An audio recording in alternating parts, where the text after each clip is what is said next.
You're listening to the Ask Drone U podcast. You ask, we answer your drone questions. Whether you're here to turn your passion into profit or you simply fly for fun, we're a community of learners and teachers who aspire to achieve greatness. We are Drone U.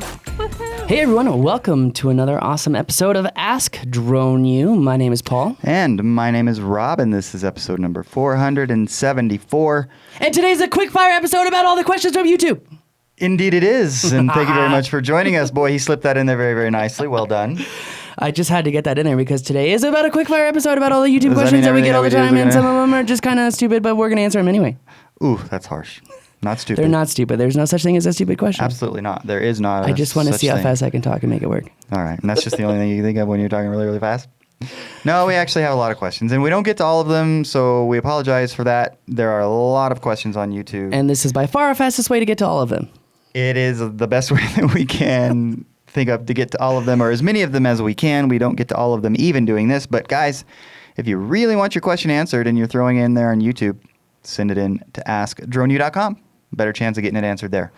Definitely, but a very special and slow thank you for our sponsor, who would be very mad if I spoke about them very quickly. So, who are we talking about? Videoblocks.com. If you're like me, you make videos, produce videos, you need an establishing shot, a segue, maybe some copyright-free audio, maybe some loops, some sound effects, all of the ancillary stuff that you need for your timeline, you can get from videoblocks.com/drone 2016. Indeed. Why? You get all those things that I just talked about, 115,000 clips and audio clips and video clips and B-roll for one low annual price, and you save $100 off of that. It's normally $249 for VideoBlocks and AudioBlocks.com for an annual membership, and this time it's only $149 for both because you watch our show, because you have a drive for drone knowledge. So check out videoblocks.com/drone 2016. Check them out. Great stuff. I'm sure you'll find stuff that is useful. All right, Rob, I'm ready to quick fire away. All right, We we're going get to jump right in. So many YouTube questions. I like the fact that we're kind of answering them here on the podcast.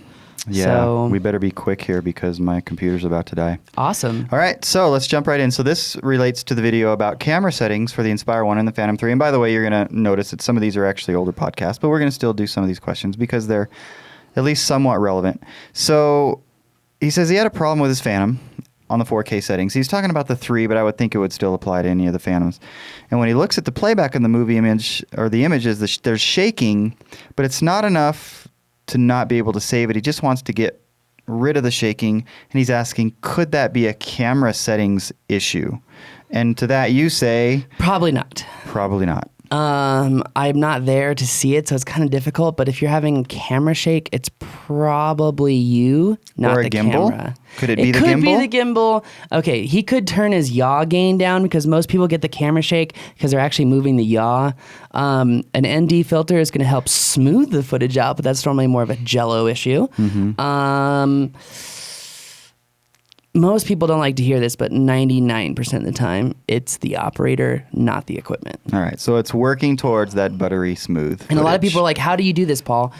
I did it with real estate. I would practice. I would do the same shot over and over again. I would watch the shots right after I filmed them and then do them again to do it smoother and smoother and smoother. And it took thousands of times, and that's why I have the quality I have today. So, Awesome. Quick follow-up. Is there a way to check relatively simply if it isn't him? If it is the unit, the bird? Is the camera shaking while it's on the ground? Is the Okay. camera shaking when it's pure in just a hover mode? Because if it's in just hover and it's in GPS and it's shaking, then it's probably the camera. Like the solo that we had, Like the solo. because it was doing that. What a nightmare. Yes. Well, anyways, okay. Yeah. Old sorry. wounds.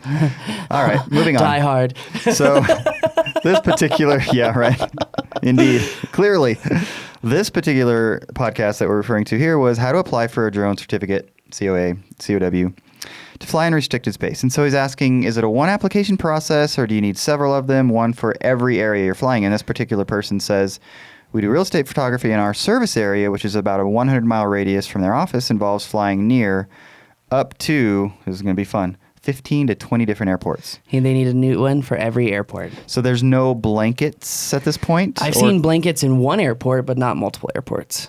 And I would say that like rationale would be like, oh yeah, you just name all those airports on one thing. That's not how the FAA works, and the form's not set up that way either. Okay, so maybe that's a change that they'll make. You can certainly send them your comments and suggestions, and if reasonably stated and enough people do so, then who knows, maybe that kind of a change would be made, because it does seem reasonable. Yeah. Although I understand that different airports have different variables and so forth, so maybe it's not as easy as we might think. But anyways, you're going to have to go and do that for all of those. Sorry to have to tell you that. Okay, the next one. You've passed the commercial drone Part 107 exam. Now what? That was the podcast. And we actually had a couple of people ask this one on a different podcast. One guy asked it a different way. He said, please make me feel better. I had a DUI about 8 years ago. Can I still get my 107? Yes, he can still get his 107 if you had any drug or alcohol charge. As long as it wasn't within the last year, you will have no problems whatsoever getting your drone certificate. If it was in the last year, I would still apply if I were you, just simply because the FAA could deem that they will make you wait until it is a year, or they could deem that your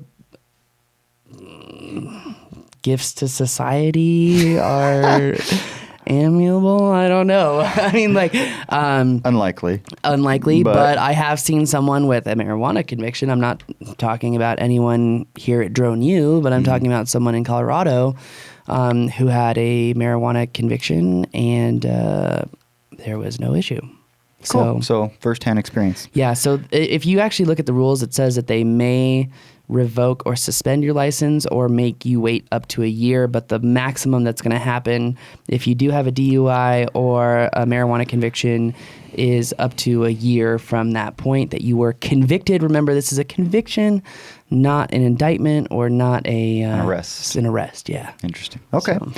Very good. So there you go. Go right on ahead and get your 107. All right. This one. And be responsible. Yeah, obviously. That's without being said, but I'm just going to say that because some other internet trolls will be like, why don't you tell them to be responsible? And it's they, like, okay, Rachel. And and they would be right. We should make sure that we are clear about that. And I think people know that. Even the people that have had these issues, they might be the most clear of it, of any of us. So this next podcast question was in reference to starting a drone business with $2,500. And so an interesting link. Maybe I didn't even need to mention that, but what do y'all think about using a lens hood on the P4? Still think it's, valuable, but if you get the right ND filter, it acts as both. Okay. Awesome. Moving on, real estate videography with your drone and Osmo was the podcast, and he says, or she, what is the best iPhone to control the Osmo? Do you know?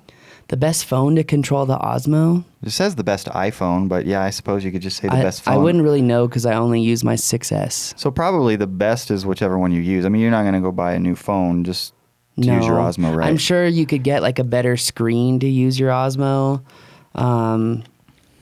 but... Yeah. But to our knowledge, there's not necessarily... I'm not really sure there's a best one. I'm not sure that there is a best one. And maybe there is because you have a bigger screen.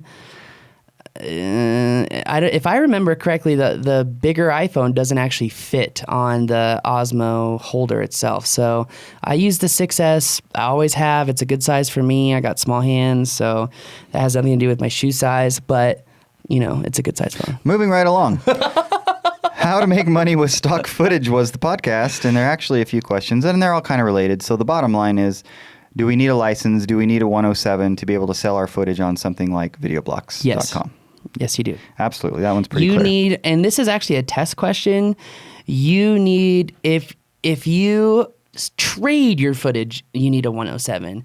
If you use your footage to advertise your company, there's a guy here in town who I really like as a person, but he doesn't agree with me here, and I'm not going to say anything to the FAA, but I'm sure someone could down the line, who's using their drone to augment and show other people about their business. So, for example, this person does solar installations, and he takes pictures with his Phantom 3 or 4 and then posts them on Facebook. That is, in the eyes of the FAA, a commercial intent, and they do mention it in their 624-page document that probably none of you have read. And that's okay because I wouldn't want to bore myself either. But I read the whole thing because I came out with a study guide before the FAA and before every government agency as well. So anyway, sorry, I just have to throw that out there. Anyways, we're done, Paul, because my computer died. Oh, so nice. We will do another one of these very, very soon because we do have a lot of these questions to get to. And I think it's kind of fun because we get to hit a lot of questions in one episode and hopefully get a lot of people. There was one more question here. What are the benefits over a Mac to a Lenovo computer? And the answer is my battery lasts for 2 days. Fine. Oh, for those of you who are watching on YouTube, where he's using a Lenovo computer, and I totally made all that up. With a dead battery. Anyway, no, really, I charged this thing 2 days ago, and I still have 2 hours of battery life remaining. Yeah. My old MacBook was not like that, but this one is, which is all right. Really well, I'm going to cool. go buy me one of those then. Okay, we'll go buy one. All right, guys, that's going to do it for us today. If you have questions, go to askdroneu.com. There is no such thing as a stupid question. And if you have a question, chances are someone else is thinking it as well. So will you take the initiative to ask that question on Ask Drone U? It's the same thing as, do you take the initiative to make cold calls to get more business for your company? If you can't take the initiative to ask a question, what can you take the initiative on? That's my question. That's the bombshell we're leaving you on today. My name is Paul. I'm Rob. This is Ask Drone U.